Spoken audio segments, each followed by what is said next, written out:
multiverse listeners. Yep. Welcome to Beyond Your Radio. And guess what? It's a new year, and it's time for Album Listen Challenge Redux 2026, Episode 1. And that can only mean that we're in January, of course, because that's where it all starts, one a month. We're going to do this 10 more times after this until we declare an album winner. We'll get a little bit into that. Tonight, we welcome in Album Listen Challenge with a blues guitarist from the same hometown as legendary Jeff Healey. Toronto's seldom seen kid, apparently. Philip Sayce. That's Philip with one L, in case you can't read what's behind me.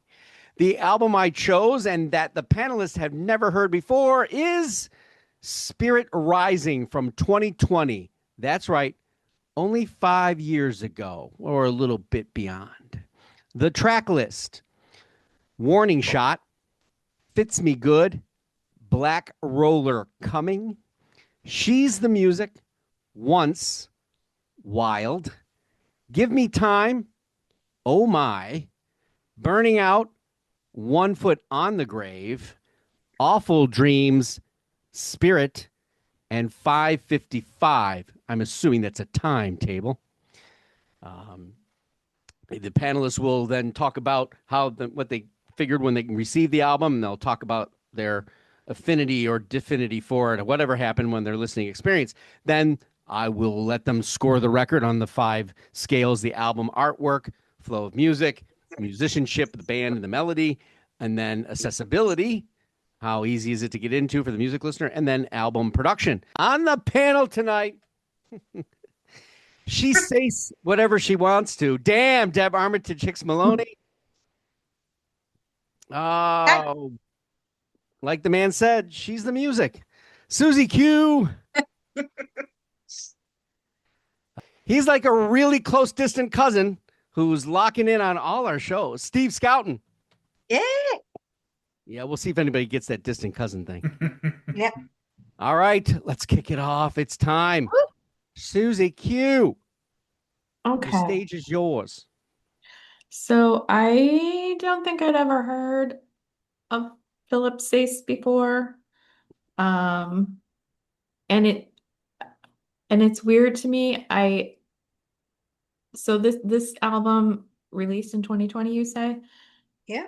It definitely had a lot of notes of like Canadian like 90s rock to me.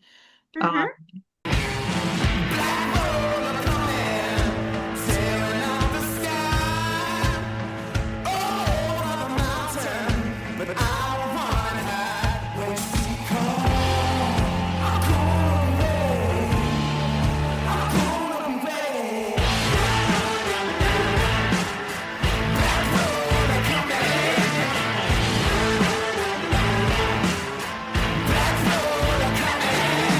Not like a, it didn't feel like it stone aged. It felt nice and new, but just the tone, or the vibe, I guess. But anyway, so yes, I definitely got some Hendrix, some Vaughn, some Healy. But then there were some other ones too that kind of perked my ears a little bit. I think the first, well, there's a lot of them, but the song Once, I heard a really strong journey. Mm, I'm really? Yeah, and why can't I think of the When the Lights Go Out in the City? What's that song? Anyway, When the lights Light. go out yeah. in the city. So Yep. so I was catching some of that guitar and maybe a little bit of the singing. Not And that I mean singing. huh? Not that singing. No. Well, I also got just little strums here and there, Metallica guitar. And then also, I don't know if Deb heard this as well, but a little bit, at least of Doug Boyle, I believe, who played on some Robert Plant albums. I think Ship of Fool. I was hearing that twangy guitar. So anyway, Ship to Fool. Yeah. Yeah, steel guitar. Yeah. Yeah, so there's a nice variety of sounds and And this was just a couple listens too. So, and again, I don't like to compare. I don't like to say, oh, this band sounds just like this person, but Right. just to give people an idea of, Yes. I liked it overall. Again, like I said, it reminded me a lot of 90s Canadian rock when we were out in the club seeing these bands come through. They are a very tight band, or unit, like working really well together. Um, Rock wise, it was fine. I enjoyed it, but I enjoyed the bluesier songs a little bit more. I enjoyed when he was taking a little bit more chances and being a little experimental too, and slowing things down. So that all worked well together. Um, and I did enjoy that the guitar really did feel like it was kind of center stage on this, but sometimes it's the vocals. But on this one, I just felt like it all kind of worked around that and played off really well. And yeah, and I'm just trying to think. I had some notes on specific songs, but apart from the covers that he did, I liked the originals as well. I was sad that, what is it, 5:55 didn't go longer because I was enjoying that sound. Yes. Awful Dreams, One Foot in the Gravel, Oh, Burning Out, Oh My, Gimme Time, Once were probably my top picks off the album, but I enjoyed it all. So Okay. cool. You ready to score? sure. That came out wrong. Uh, Well, you're married. You're allowed to do that. It's not. album artwork. Um, I mean, it's nice. It's simple. I kind of like the play of words there, like Philip Rising, and I would give it a 3.5. Somebody caught that. Yeah.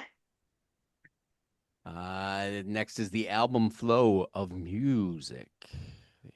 I haven't said this in a long time because it's hard to do, but I would give it a 5. I really enjoyed, I enjoy when I'm listening to an album and I'm enjoying it more the further in I get rather than, you get 3 songs in, you're like, okay, I can stop now. So, Yeah, um, good. That's a good point of that. yeah. Musicianship, band, melody. Um, these are always so hard to rate. I can't find any fault with it. I'll give it a 4.5, 4.5. Okay. Accessibility to the listener. I think a 5 for sure. I think anybody could pick this up. It does have kind of, well, and I say that again, I always forget that not everybody knows like northern, like Canadian rock. We do have it. When I introduced to this to some of my more West Coast or South, what is it? Colorado, that end of the Mm-hmm. universe, they listen to different stuff and they didn't necessarily appreciate some of the Canadian bands that I shared, but um That's but why we're building a music wall from that area down through like the Yeah, wall of the China. music They're not wall. allowed to. The well, music wall. Not everything but can be the Everett Brothers. I do think, anybody could sit down and listen to this. So Yeah. Okay. And then finally, the album production. um I'll give it a 4 just because I'm not quite sure. We need the field trip. Yes, a field trip. Still waiting. Field trip. All right. Let's go to Damn. Well, even though I don't feel good, I'm still on this show because this is definitely my kind of music. I'm embarrassed to say I didn't know him either. Canadian boy. Um,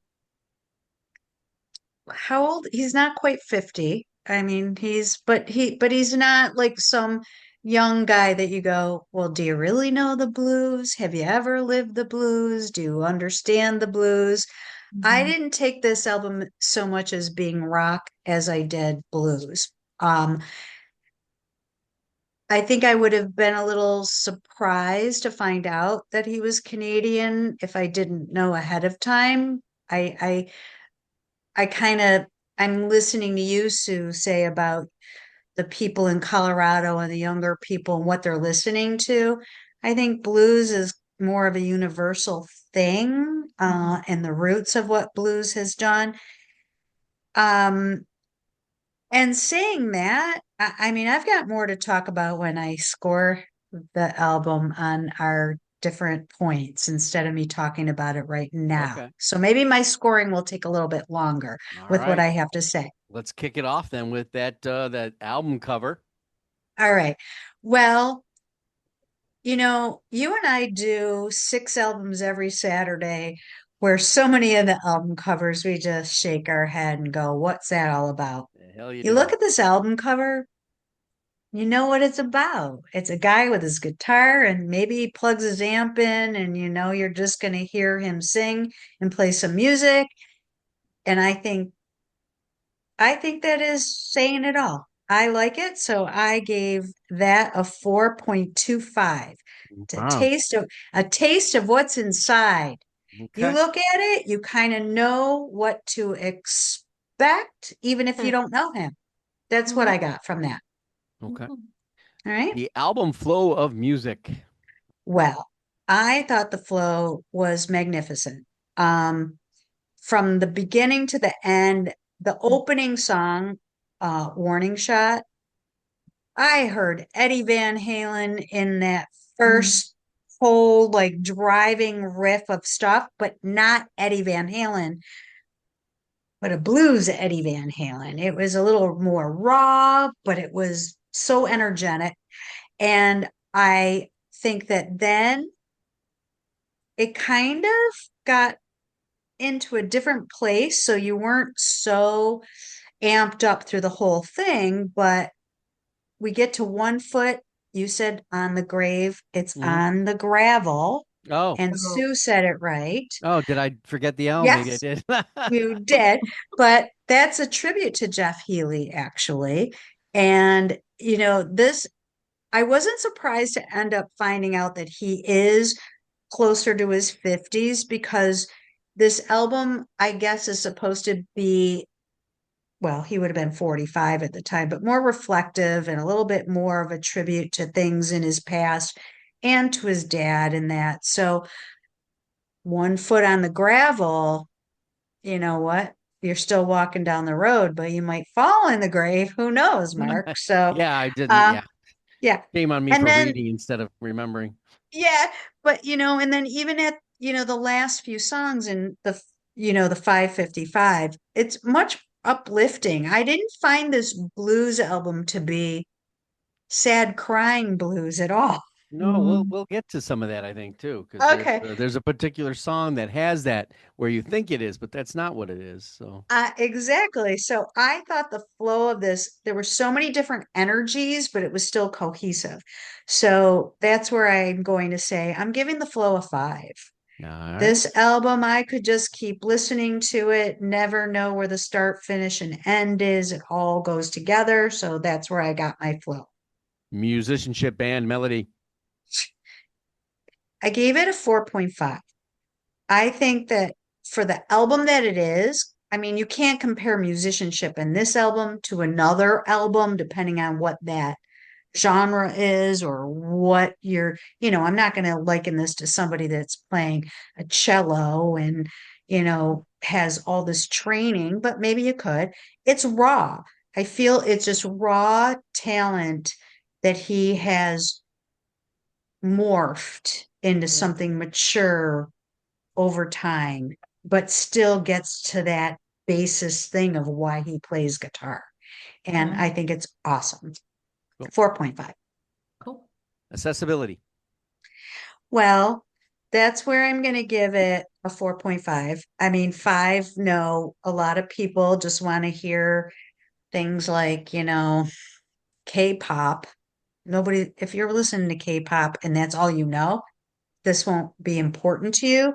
But if you love music, and our friend Steve's going to be up next, but that's why there's blues societies and there's blues aficionados. And that's why I watched a movie that is an Academy Award nominee for 16 different Oscars. And it's about Robert Johnson in a backwards way. I mean, A really blues has, backwards way. but it is. The blues is the root of everything good in the music that we all talk Oh, about here. okay. That's what I think. So I'm going to say Having that. 4.5. Cool. Yeah. And the obviously the production is your final frontier. Well, again, just like the musicianship, it's raw and organic, not high gloss. We haven't gone on our field trip yet. So I'm going to give that, since I don't know a lot about it, I'm going to give that a 4.5 because I think it was actually produced the way it was meant to be heard. Well put. Well put. A Even point though two I can't five. hear. A 0.25. How dare you? How dare you? Uh, You need to go fund me for that ear. And wait a minute, Mark, am I right to say I read somewhere that Richard Marx helped on this album? I'm not. I know of somebody who helped on this album, but I'd have to verify that. After our thing on Saturday, might need to look up. I thought I read about Richard Marx, and we were a Oh, little I'll have to. upset. I'll look while this is going on. Okay. Steve, you have the floor. Oh, that's fantastic. And I'm glad I do. And I'm glad I'm on this tonight because if this is my maiden voyage, this was a fantastic way to start. Um, Philip Sayce is, uh, in doing a little research on him, he was born in Wales and being of Welsh lineage, that scratches an itch. Oh, Um, he is was brought up in Toronto, so Canadian music for me is a no-brainer. Um, he was a guitarist with Jeff Healey and with Melissa Etheridge, and that comes through with yep, this album. I mean, yep. you can hear the influence, and I totally agree with everybody that you hear a lot, and I'll get into that with the tracks. You hear a lot of Hendrix um, come through with him, but but yeah, you can also hear a lot of Jeff Healey and a lot of Melissa Etheridge in his voice. To be honest with you, and listening to this for the first time, this has it's a studio album that you would swear it has a live concert intensity feel to it. Yeah. Yeah. Um, So, so yeah, I'll kind of run through some of these and what I grasped from some of the tracks. Agree wholeheartedly, Debit, with the opener warning shot. It starts out like Eruption from Van Halen, very similar. But what I'll say with that, and I'll get to this as well, because if you go from after he goes through that opening riff and kind of gets forward, if you take that period of time, maybe 35, 40 seconds into that song and take it over the next two songs, I get a sense, and I don't know if you guys are fans, a lot of Gary Clark Jr. Oh, with absolutely. It was a him, Yes, yep, yep. yes. a ton. Mm-hmm. 100%. Same thing with Fits Me Good and Black Roller Coming. They're both, Mm-hmm. Black Roller Coming, a little dark, a little gritty, a lot of Gary. I just found myself hearing Gary Clark in there. Mm-hmm. Um, She's the Music was more of a, I thought it was a little soulful. Kind of starts like Stevie Wonder's Master Blaster a little bit. Yeah. So Wow. I kind of found that coming through a little bit. Um, Once you can tell he's a student of Hendrix and the song Little Wing because it has a lot of that feel to that. Mm-hmm. As you roll forward towards the middle of the album, I got the Stevie Ray Vaughan feel from him. I'm a Stevie Ray Vaughan guy, saw him twice. Um, and that really shines through with Give Me Time with his guitar. And on Oh Very My, much the starts of it. The starts of that yeah, were it's very Stevie very Ray Vaughan. Vaughn-esque. Oh My though is a little bit more funky. And as he Yeah. gets into that, it's got a Prince feel to it. Mm. Yeah. Yeah, a At little the bit. Yeah. end of that. My Okay. favorite song on the album was Burning Out, which is total Stevie Ray Vaughan, beginning to end. Yes. Yep. Um, One Foot in the Gravel, again, little rootsy. I could see that being a song you drive down the street listening to.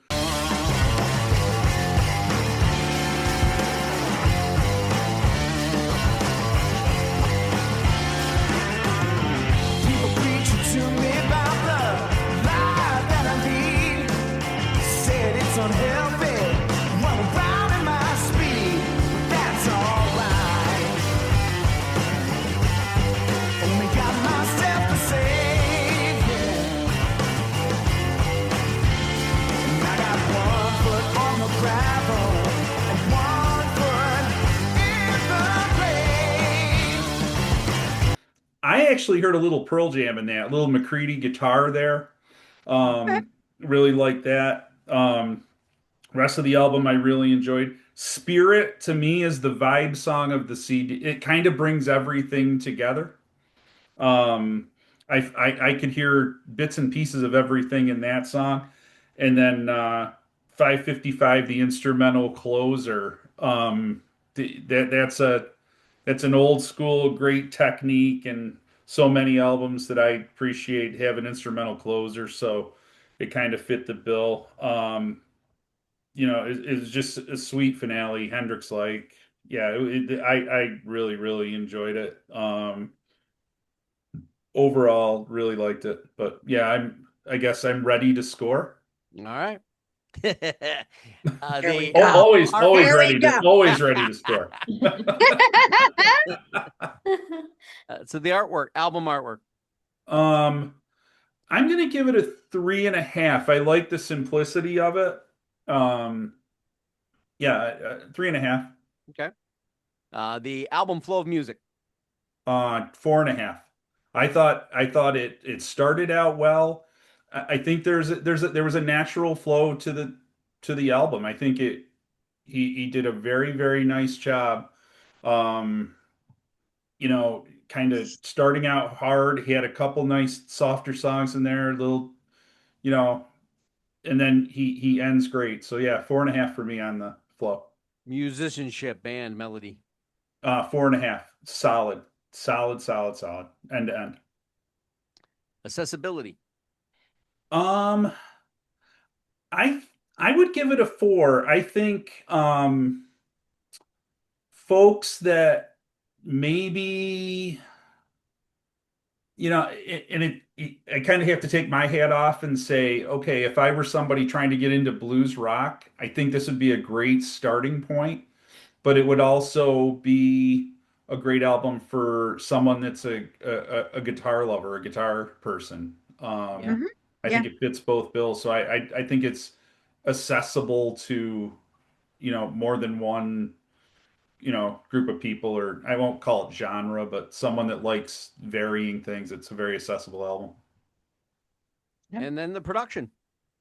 Uh, production, production, I'd give a 4 for an album that, with that type of intensity that, and I mentioned it earlier, that, he comes across, an album that's in the studio with that live feel to it and everything he's putting into it. You could tell it's a passionately done song. A lot of creativity in it.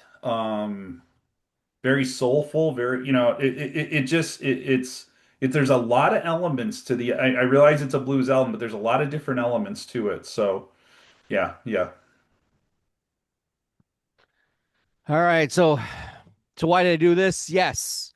I did it because yes, he was found by um, Jeff Healey. Walked into a club, heard him playing. Come with me, young man. Walk in my shoes, right? Not only when he did that, he was done with Healy, and he said, "Well, I'm still not there. I'm still not ready." So he gets to jump on the wagon of Melissa Etheridge, and there's a big wagon, right, with a sound all its own. So there's two different sounds, right, to pull from. He has opened for ZZ Top. He's opened for Deep Purple. So back to Deb's comment on Richard Marx.